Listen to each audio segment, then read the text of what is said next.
urgentes necesidades sobre el terreno. Esto es clave, además está decirlo, para evitar el colapso total de la infraestructura civil crítica, lo cual de ocurrir inevitablemente conduciría a más víctimas civiles, a mayor hambre generalizada, a más enfermedades, a más pobreza y a un mayor sufrimiento humano y desesperación.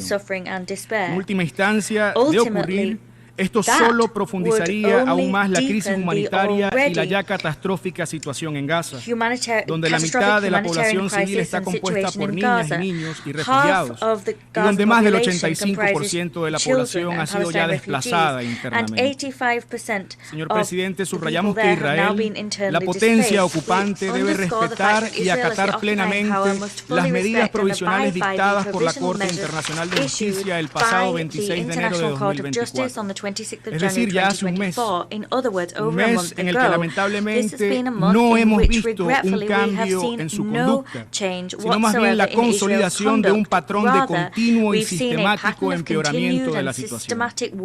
Tampoco hemos visto a lo largo de este último mes una reducción en el número de víctimas o de los ataques contra la población civil, ni un aumento en el acceso de la ayuda humanitaria, mucho menos la formulación de cargos contra funcionarios públicos que inciten a la comisión de los actos previstos en la Convención para la Prevención y la Sanción del Delito del Genocidio. Todo lo contrario.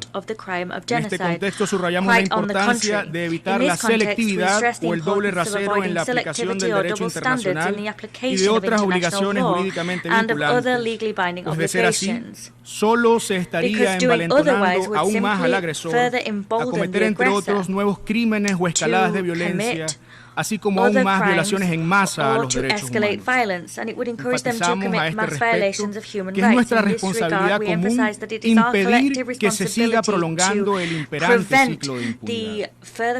Del mismo modo, también exigimos que se adopten medidas urgentes destinadas a garantizar, por una parte, la seguridad y el bienestar de todos los civiles, y por otra, a facilitar la prestación de protección internacional a la población civil palestina en el territorio palestino ocupado, incluyendo Jerusalén Oriental y la Franja de Gaza, sobre la base de las resoluciones pertinentes de esta Asamblea General y del Consejo de Seguridad. Ahora bien, de cara al futuro y con la intención de que siga existiendo un horizonte político para la consecución de las legítimas aspiraciones nacionales del pueblo palestino, manifestamos nuestro pleno apoyo a cualquier iniciativa encaminada a abordar, entre otros, la cuestión de la membresía del Estado de Palestina en las Naciones Unidas, para que éste pueda ser finalmente admitido en el seno de nuestra organización como un miembro de pleno derecho. Confiamos en que el Consejo de Seguridad asumirá su responsabilidad, al menos en este respecto, si realmente toma en serio su compromiso con la solución de los dos Estados y con la implementación de las más de 90 resoluciones adoptadas por dicho órgano en relación a esta importante cuestión. Señor Presidente, el Grupo de Amigos en Defensa de la Carta de la ONU reafirma su firme compromiso con la justa causa palestina, así como su inquebrantable solidaridad con el heroico pueblo palestino en su lucha por alcanzar la realización de sus derechos inalienables, incluyendo a la libre determinación, a la independencia y a la libertad. Reafirmamos además nuestro pleno y continuo apoyo a todos los esfuerzos encaminados a poner fin a la grave injusticia infligida al noble pueblo palestino desde la Nakba del 48. De igual forma, seguimos también firmemente comprometidos a redoblar nuestros esfuerzos, incluyendo a través de nuestra participación activa en todas las iniciativas internacionales destinadas a poner fin a la ilegal ocupación israelí y a lograr la independencia del Estado de Palestina, con Jerusalén Oriental como su capital y en las fronteras previas a 1967. Para concluir, al ratificar nuestro pleno compromiso de preservar, promover y defender la prevalencia y la vigencia de la Carta de las Naciones Unidas, subrayamos una vez más que una solución justa, duradera e integral a la cuestión de Palestina, en todos sus aspectos, incluida la difícil situación de los refugiados de Palestina y su derecho al retorno, de conformidad con el derecho internacional, las resoluciones pertinentes de las Naciones Unidas y la Carta Fundacional de nuestra organización, solo puede lograrse por medios pacíficos. De allí que llamamos a que se realicen esfuerzos urgentes, tanto para abordar las causas profundas de este prolongado y trágico conflicto, que tiene en su núcleo años de ocupación y sus consecuentes consecuencias, como para garantizar la rendición de cuentas. Señor Presidente, de manera muy breve y ahora en nuestra capacidad nacional, solo queremos hacer dos observaciones. Primero, que es evidente que el régimen israelí ya no responde de forma alguna a Washington y que se ha envalentonado como nunca antes, debido al marco de impunidad que le ha facilitado por años su socio más fiel, quien aún insiste en sus esfuerzos por pretender engañarnos al insinuar que una contundente y necesaria acción por parte parte del Consejo de Seguridad podría supuestamente torpedear los esfuerzos en curso en el plano bilateral para alcanzar un cese al fuego. Insistimos, pues, en que es evidente que el régimen israelí no tiene intenciones de poner fin al genocidio en curso, tal como lo demuestra, entre otros, su negativa de permitir, de nuevo, a su aliado más fiel y a quien por años le ha brindado los recursos y los medios para su brutal agresión contra todo el pueblo palestino, el ingreso de ayuda humanitaria para salvar vidas en Gaza. Esto confirma, entre otras tantas cosas, la cínica complicidad de los Estados Unidos en este genocidio que se comete hoy con total impunidad ante los ojos de toda la comunidad internacional, incluso en episodios como el registrado el pasado 29 de febrero, cuando hace escasos días más de 100 personas fueron brutalmente asesinadas mientras esperaban alimentos en Gaza. Y segundo, que ha llegado la hora de que esta Asamblea General asuma de una vez por todas sus responsabilidades en materia de paz y seguridad internacionales y que proceda entonces a aprobar una resolución que autorice el necesario despliegue de una fuerza de protección internacional con el mandato de garantizar la protección y el derecho a la vida del pueblo palestino, a quien hoy se pretende exterminar de la faz de la tierra, tal como han descaradamente afirmado altos personeros del propio régimen israelí. Señor presidente, desde la República Bolivariana de Venezuela concluimos exigiendo al gobierno de los Estados Unidos que ponga fin a sus excusas y a tanta indolencia. Muchas gracias, señor presidente.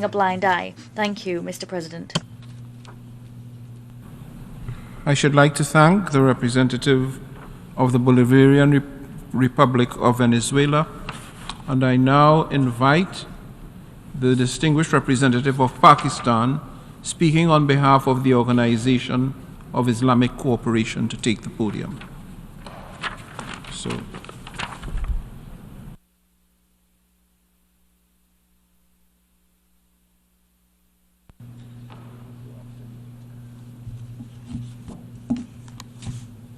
Thank you, Mr. President.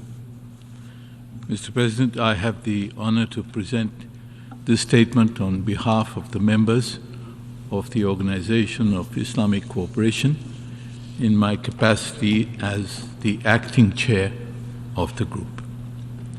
Mr. President, let me express our appreciation to you for convening this meeting of the Assembly on the current situation in Palestine, with particular reference to the Gaza Strip.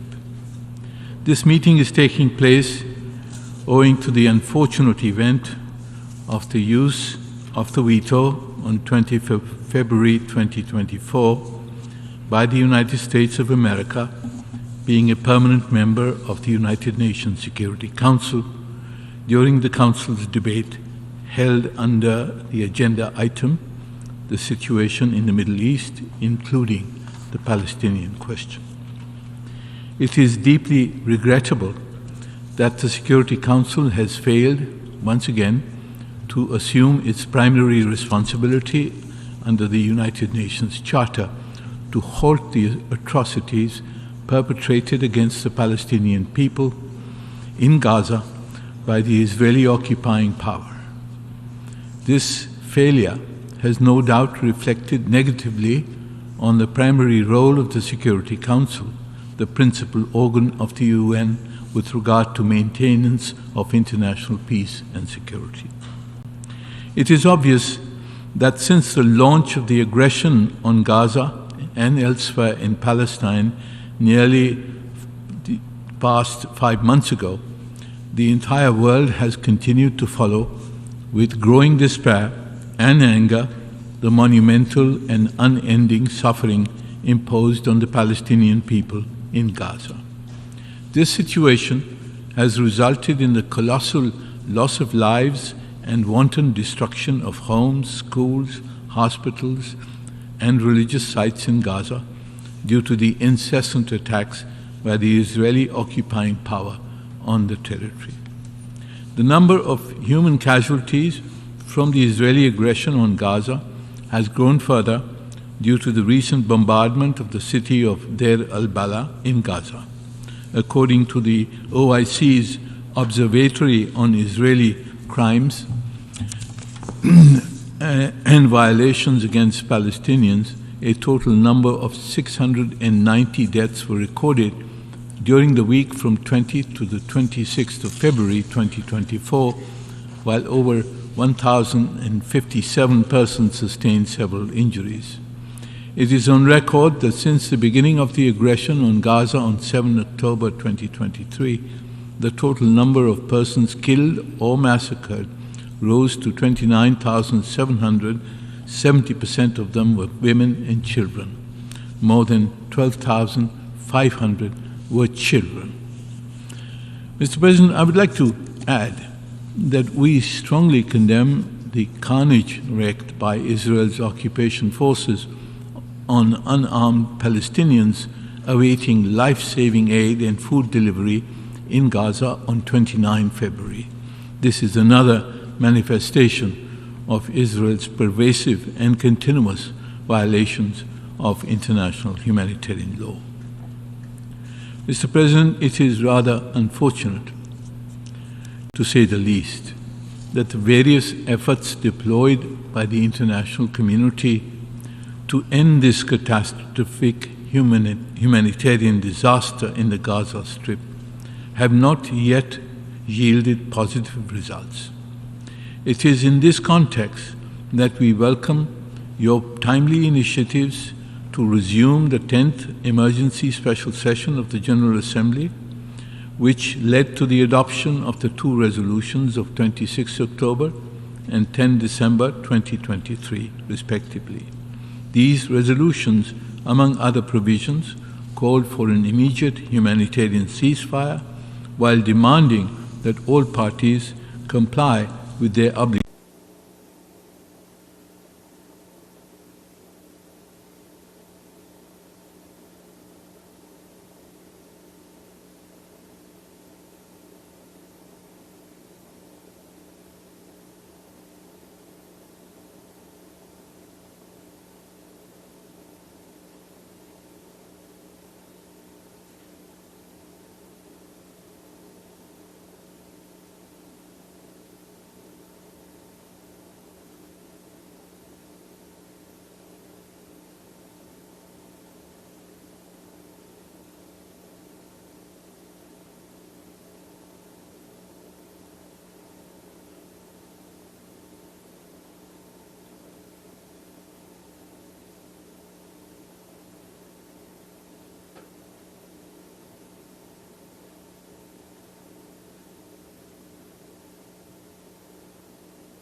of a proposed ground offensive into Rafah. Such an operation would be catastrophic. It would endanger the lives of the many civilians sheltering there, and we repeat our message to Israel: do not go down this path.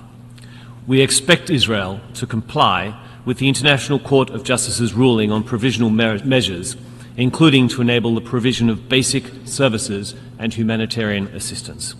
We oppose any forcible displacement of Palestinians from Gaza, the reoccupation of Gaza, and any reduction in its territory. President, Cannes countries welcome Egypt, Qatar, and the United States' efforts to mediate a pause in hostilities. We urge both parties to reach an agreement urgently. As you know, Cannes countries have called for an immediate humanitarian ceasefire. We see this as a critical step towards a permanent and sustainable ceasefire. But such a ceasefire cannot be one-sided. Hamas must release all hostages, lay down its arms, and stop using Palestinians as human shields. President, ultimately, a negotiated political solution is needed to achieve a better future for both Israelis and Palestinians. Cannes countries support Palestinian aspirations for self-determination and remain steadfast in our commitment to a two-state solution in which Palestinians and Israelis can live side by side in peace, security and dignity. Thank you. I thank the distinguished representative of Australia. I now give the floor to the distinguished representative of Malaysia.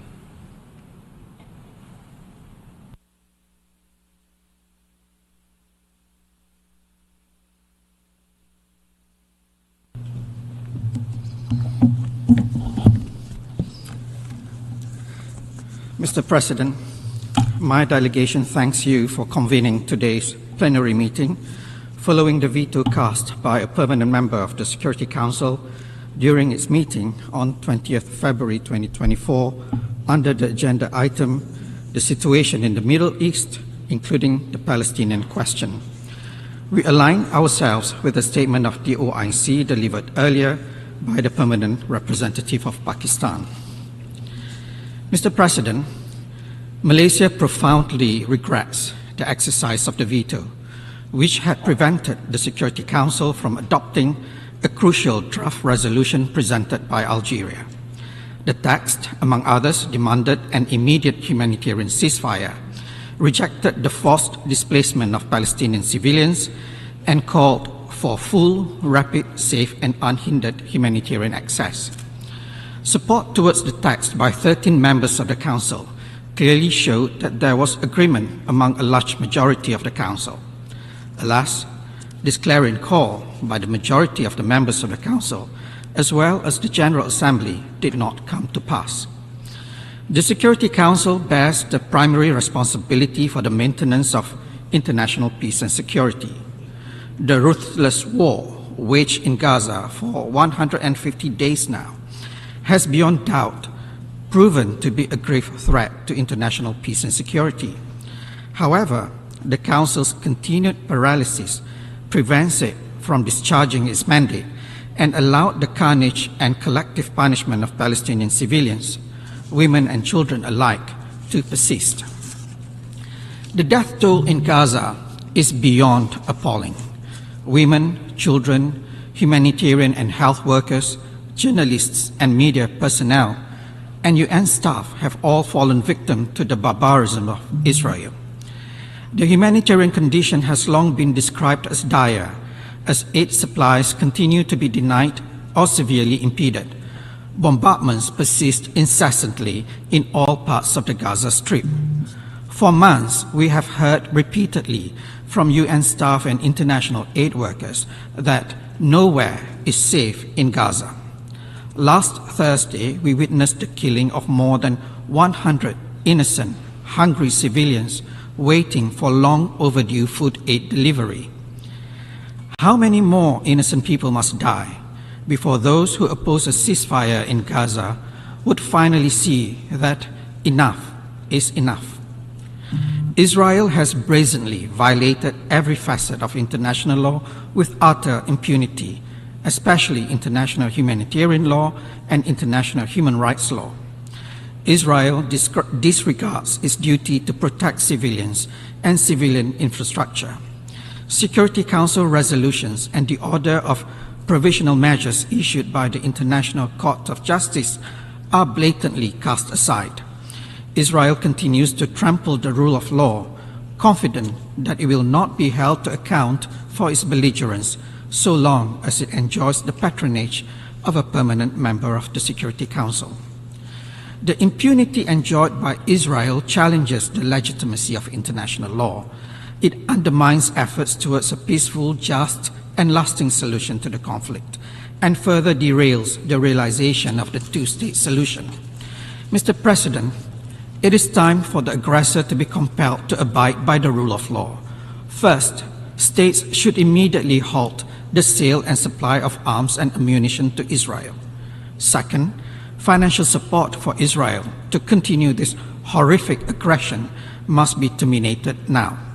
Third, punitive measures such as sanctions, visa denials, and travel restrictions should be imposed on members of the settler communities to hold them accountable for their illegal actions and reprehensible violence. Malaysia categorically rejects and condemns plans to resettle Palestinians out of Gaza, proposed by some Israeli ministers and lawmakers, as well as the recent decision of the Israeli Knesset to deny the Palestinian people their inalienable right to self-determination. Forced displacement is a clear violation of international law. These resettlement measures, which are akin to ethnic cleansing, must not be allowed to occur. We join other member states in calling on the Security Council to shoulder its responsibility in maintaining international peace and security. The Council must act swiftly, responsibly, and decisively to stop Israel's unlawful collective punishment of Palestinians. We firmly believe that bilateral or regional diplomatic efforts complement actions of the Council and reject the argument that Council action will undermine such efforts. We reaffirm our utmost support towards the full membership of Palestine to the United Nations. It is high time that we realize this long overdue recognition. Mr. President, a humanitarian ceasefire was needed months ago. Thousands of lives could have been saved had a permanent member of the Security Council not defied the call of the overwhelming majority and provided Israel the cover to persist with its mass atrocities, collectively punishing the entire Gazan population. Opposing such a ceasefire simply means one thing: complicity in the ongoing genocide against Palestinians in the Gaza Strip. Mr. President, the veto and its undemocratic nature runs against the very principles that the United Nations was built upon. It has no place in a modern and democratic multilateral architecture. Malaysia maintains its position that the exercise of the veto by permanent members of the Security Council should be regulated to deter it from being used unjustifiably or abused. Its application must be prohibited in situations involving mass atrocity crimes, such as genocide, crimes against humanity, or war crimes. We are also of the view that to be effective and more accountable, the veto should be exercised by at least 2 of the 5 permanent members and supported by 3 non-permanent members of the Council. This decision must then be supported by the General Assembly with a simple majority vote. Malaysia will continue to work constructively with other member states through the intergovernmental negotiations on the Security Council reform towards improving the United Nations to make it more efficient, open, transparent, and inclusive. I thank you. I thank the distinguished representative of Malaysia. I now give the floor to the distinguished representative of United Kingdom.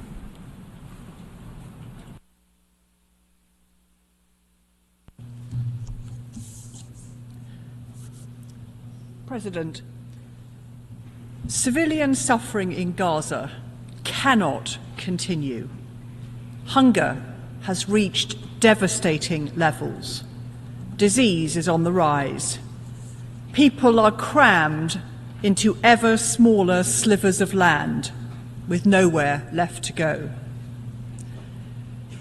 Last week, the UK and Jordan airdropped 4 tons of life-saving aid to the Tal al-Hawa hospital in northern Gaza.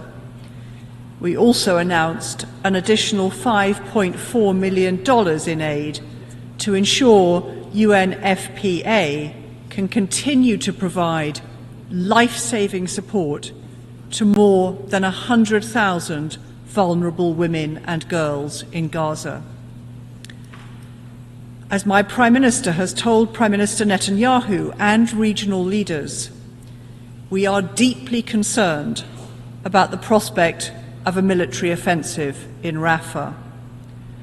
Over half of Gaza's population are sheltering in the area, and the Rafah crossing is vital to ensure aid can reach the people who so desperately need it. The deaths of people in Gaza waiting for an aid convoy last week were horrific. There must be an urgent investigation and accountability. This must not happen again.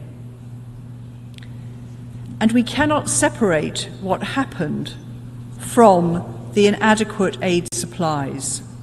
In February, only half the number of trucks crossed into Gaza that crossed in January.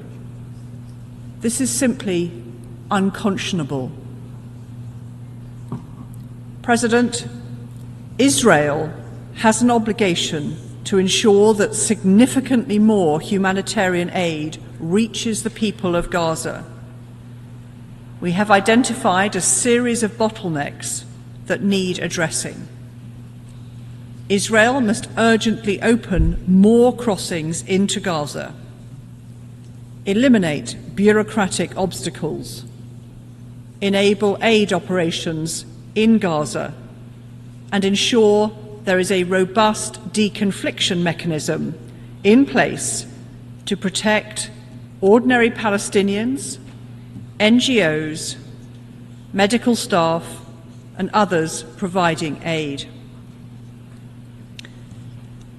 This latest tragedy serves only to underscore the importance of securing an immediate end in fighting, leading to a permanent and sustainable ceasefire.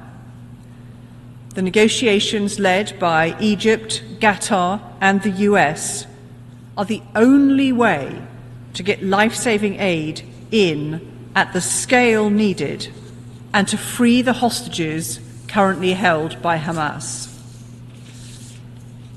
Such a deal would offer the basis from which to achieve a sustainable ceasefire and lasting peace. The elements essential to achieving this are, first, the release of all hostages. Second, the formation of a new Palestinian government for the West Bank and Gaza, accompanied by an international support package. Third, removing Hamas' capability to launch attacks against Israel. Fourth, Hamas no longer being in charge of Gaza. Fifth, and finally, a political horizon which provides a credible and irreversible pathway towards a two-state solution, with a clear commitment to grant Palestine recognition, including at the United Nations. I thank you. I thank the distinguished representative of the United Kingdom. I now give the floor to the distinguished representative of Belgium.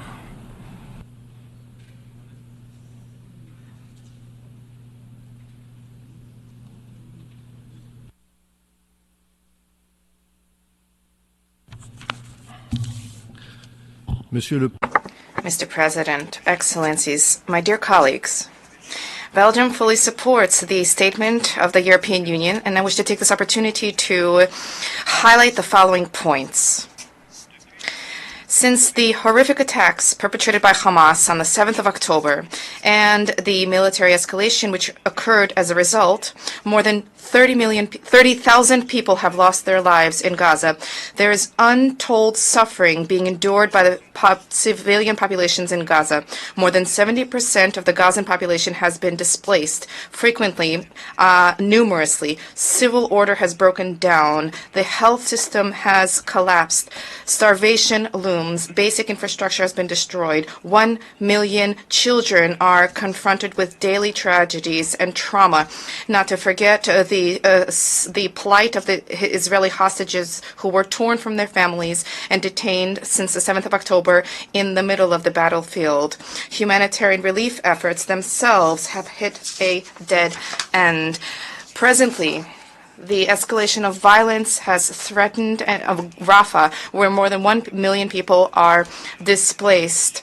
We deplore the inability of the Security Council to adopt a resolution calling for an immediate ceasefire. At all times, under all circumstances, and in any conflict, be it Gaza, be it Ukraine, or anywhere else in the world, Belgium upholds the very same principles, namely respect for the provisions of the UN Charter and respect for international humanitarian law by all parties. The same applies to the Fourth Geneva Convention, which protects civilians. Belgium, Mr. President, and my dear colleagues, is particularly concerned by the plight of children who have been killed, wounded, separated from their parents. The horrors of war will have years-long psychological consequences for them. There's a need to end all forms of violations of their rights. The kidnapped children need to be freed immediately and unconditionally. All parties need to work towards that end without further delay to ensure the full implementation of Security Council Resolution 2712. Belgium very strongly condemned the acts of sexual violence perpetrated by Hamas terrorists, and my country called for full light to be shed on these crimes. Today, independent experts from the United Nations have also raised serious violations of human rights violations that the Palestinian women and girls have appear to have been victimized by in the Gaza Strip and in West Bank. Violence perpetrated against women and girls, including sexual violence, is unacceptable everywhere, at all times. In light of repeated violations of international law, Belgium calls for accountability. We call for the perpetrators of the gravest crimes to be prosecuted by competent national jurisdictions or, where necessary, by the International Criminal Court. In this vein, Belgium applauds the recent clarifications delivered by Prosecutor Khan vis-à-vis the initiatives that could be undertaken by his office. In light of the humanitarian emergency, Belgium calls for an immediate ceasefire, respected by all parties, specifically facilitating implementation and enforcement of Resolution 2720. We call for the immediate unconditional release of all hostages. We call for the enforcement of the International Court of Justice's provisional measures, including those related to the adoption without delay by the State of Israel of effective measures to ensure the delivery on an urgent basis of all basic services and humanitarian assistance to the people in Gaza. There is an imperative need to provide for unfettered, consistent humanitarian access to the Gaza Strip, as well as to provide conditions for humanitarian actors to be able to deliver assistance on the ground. Mr. President, distinguished colleagues, to conclude, I would note that the fight against Hamas, against Islamic Jihad, and against other terrorist and violent extremist groups will be all the more effective if it goes hand in hand with a political horizon that offers security guarantees to Israel while at the same time addressing the legitimate aspirations to self-determination for the Palestinian people. These objectives are not mutually exclusive. Quite the contrary. For this reason, we support a political two-state solution. We support the calls of the Secretary General to establish an irreversible, concrete framework to that end. and we fully support the organization of a preparatory conference for peace as proposed by the European Union, together with the effort for peace which was initiated by the European Union, Saudi Arabia, Egypt, and Jordan.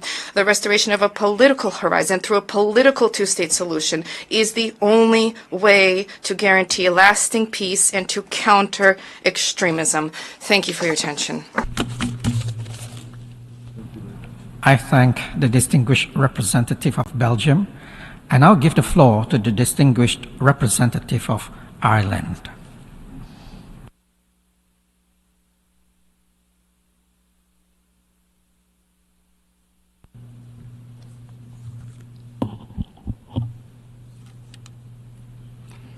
Mr. President, thank you for convening this important veto initiative meeting. Ireland deeply regrets this veto, the fifth veto since October the 7th, and a long list of vetoes on the Palestinian question since 1946. Mr. President, this war must end. There is no room for ambiguity about the urgency of a ceasefire in Gaza.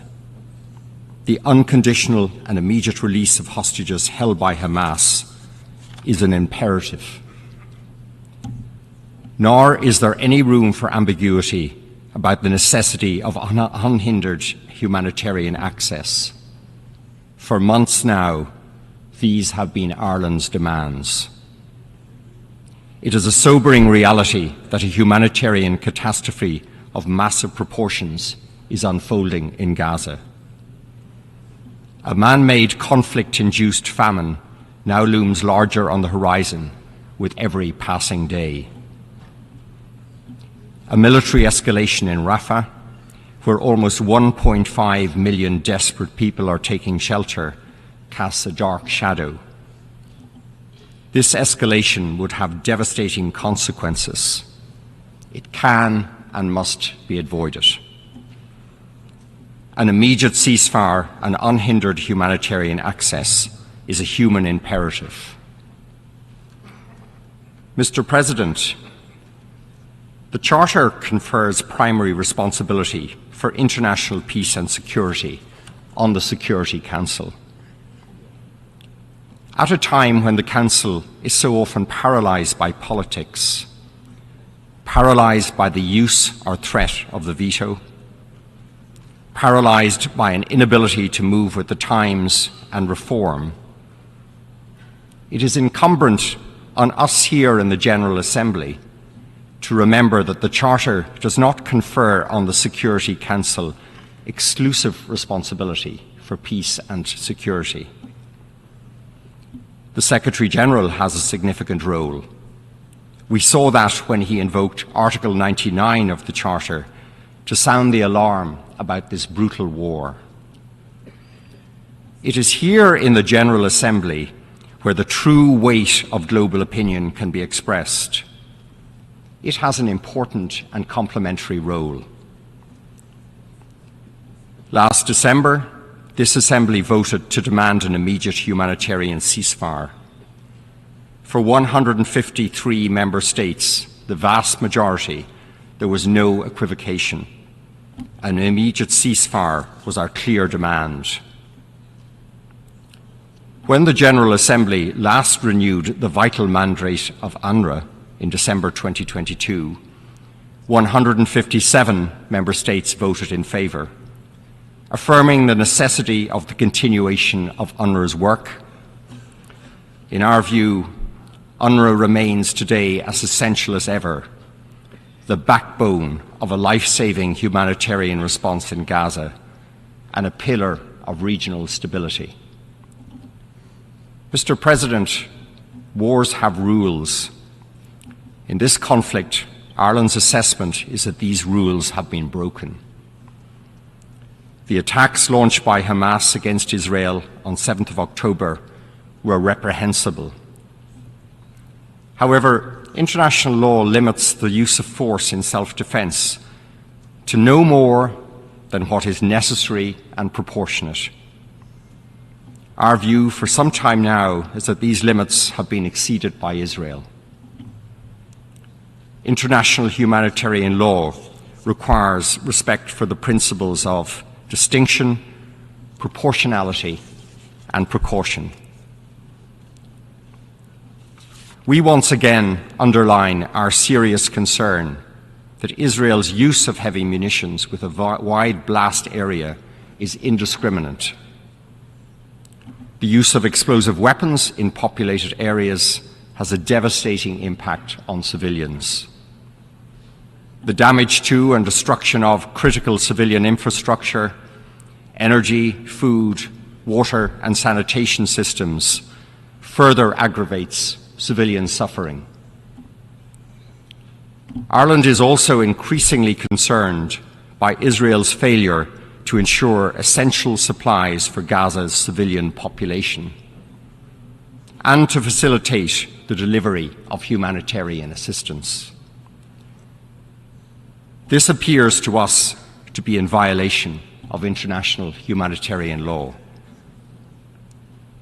It is vital that the international community ensures accountability, whether at the International Court of Justice, the International Criminal Court, or elsewhere. Sanctions against Hamas are an appropriate response to their crimes, and so too are sanctions against violent settlers in the West Bank.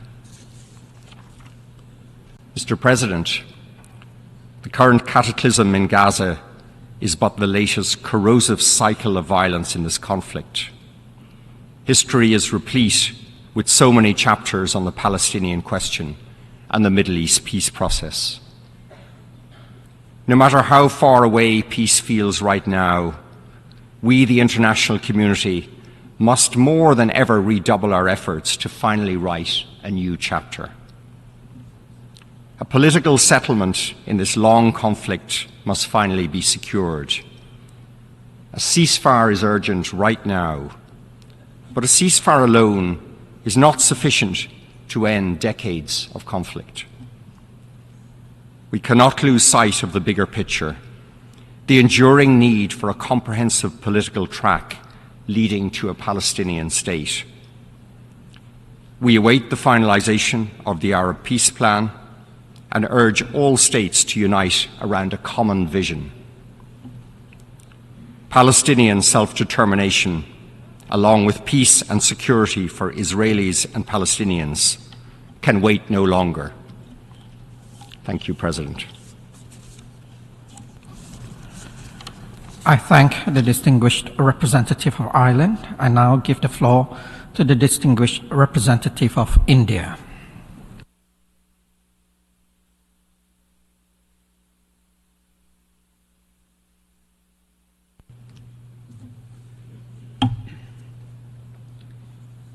Mr. President, as far as India is concerned, we have been deeply troubled by the conflict in Gaza that has been raging for nearly 5 months now. The humanitarian crisis has deepened, and the region and beyond have seen rising instability. India's position on the conflict has been clear and has been stated on several occasions by our leadership. There are 4 key points here. 1. The ongoing conflict between Israel and Hamas has led to a large-scale loss of civilian lives, especially women and children. As I've mentioned before, this has also resulted in an alarming humanitarian crisis. This is simply unacceptable. We have strongly condemned the deaths of civilians in the conflict. It is critical to prevent a further escalation of violence and hostilities. It is also imperative to avoid the loss of civilian lives in any conflict situation. International law and international humanitarian law must be respected under all circumstances. 2. We are cognizant of the fact that the immediate trigger of the conflict were the terror attacks in Israel on 7th October, which were shocking and deserve our unequivocal condemnation. India has a long-standing and uncompromising position against terrorism in all its forms and manifestations. There can be no justification for terrorism and hostage-taking. As such, we demand the immediate and unconditional release of all hostages.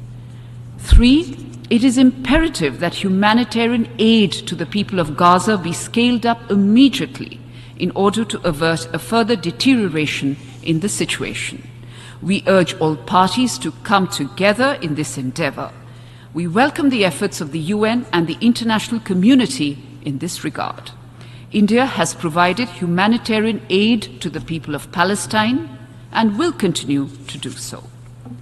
4, as my leadership has repeatedly emphasized, only a two-state solution achieved through direct and meaningful negotiations between both sides on final status issues will deliver an enduring peace. India is committed to support a two-state solution where the Palestinian people are able to live freely in an independent country within secure borders with due regard to the security needs of Israel. In closing, Mr. President, and in order to arrive at a lasting solution, we urge for an immediate de-escalation and eschewing of violence, the release of all hostages, avoiding provocative and escalatory actions, and to work towards creating conditions for an early resumption of direct peace negotiations. Thank you. I thank the distinguished representative of India. I now give the floor to the distinguished representative of Singapore.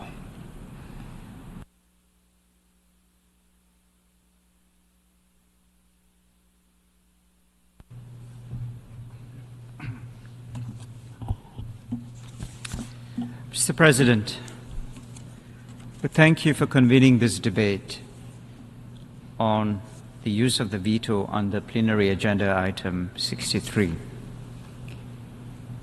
We regret very much that we are meeting for the second time this year under this agenda item to discuss yet another veto cast by a permanent member of the Security Council. Singapore aligns with the statement earlier delivered by Liechtenstein on behalf of a group, and we would like to make the following additional points in our national capacity. We are disappointed that the Security Council was again unable to reach agreement on an urgently needed response to the conflict in Gaza. The Council's inability to find a diplomatic solution may mean even more dire consequences for the population of Gaza, over 30,000 of whom have reportedly been killed. We have condemned the horrific acts of terror of Hamas on the 7th of October 2023. We have demanded and continue to demand the immediate and unconditional release of all hostages. Meanwhile, the human costs of the Gaza crisis continue to escalate, and tensions elsewhere in the Middle East are growing. This could become a wider regional conflict. The Security Council, which has been charged with the responsibility of maintaining peace and security, must not remain paralyzed by inaction in the face of this grave crisis. We are particularly concerned that the veto was used to block a draft resolution demanding an immediate humanitarian ceasefire, compliance with international law, including international humanitarian law, and the immediate and unconditional release of all hostages. These are all actions that the General Assembly has supported with an overwhelming majority, as reflected in the 153 yes votes for the resolution entitled Protection of Civilians and Upholding Legal and Humanitarian Obligations, adopted here in the General Assembly at its special session on the 12th of December 2023. We are therefore glad that the veto initiative provides this important opportunity to hear directly from the Security Council members on how the Council envisages achieving these humanitarian goals. We thank Algeria, the proponent of the draft resolution, for its tireless efforts in seeking a solution to the crisis and in presenting a draft that sought to garner the widest possible consensus. We also take this opportunity to commend the vital assistance being provided by many United Nations agencies under extremely difficult circumstances. We too, as Singapore, have provided humanitarian assistance to the affected population in Gaza. Mr. President, the catastrophic situation in Gaza demands urgent action. We therefore reiterate the urgent call of Resolution 1022 for an immediate humanitarian ceasefire, and we urge all member states and all permanent members of the Security Council to avoid politicizing this tragedy. We also call on Israeli and Palestinian leaders to take the initiative and embark on the difficult but necessary steps to end the long-standing Israeli-Palestinian conflict.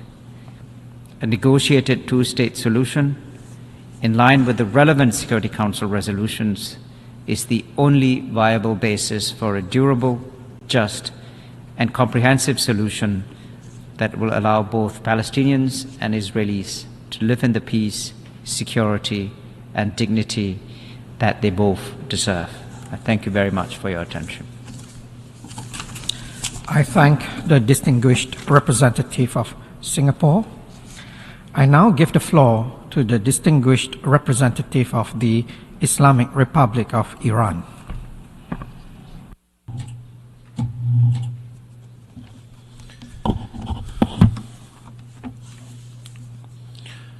In the name of God, the compassionate and merciful, Mr. President, distinguished colleagues, a few days ago, the international community once again witnessed another unjustifiable and cruel use of veto power by US during the voting on a draft resolution presented by Algeria,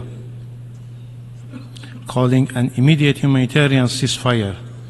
Despite receiving widespread support from member states and nations globally, the US shamefully wielded its veto power against the resolution. The action of the US administration in this regard will undoubtedly be scrutinized by both nations and history alike. Iran commends the valuable effort and unwavering dedication of Algeria within the Security Council, particularly in addressing the ongoing situation in Gaza. We commend their initiative in presenting a robust draft resolution aimed at achieving a long-awaited ceasefire.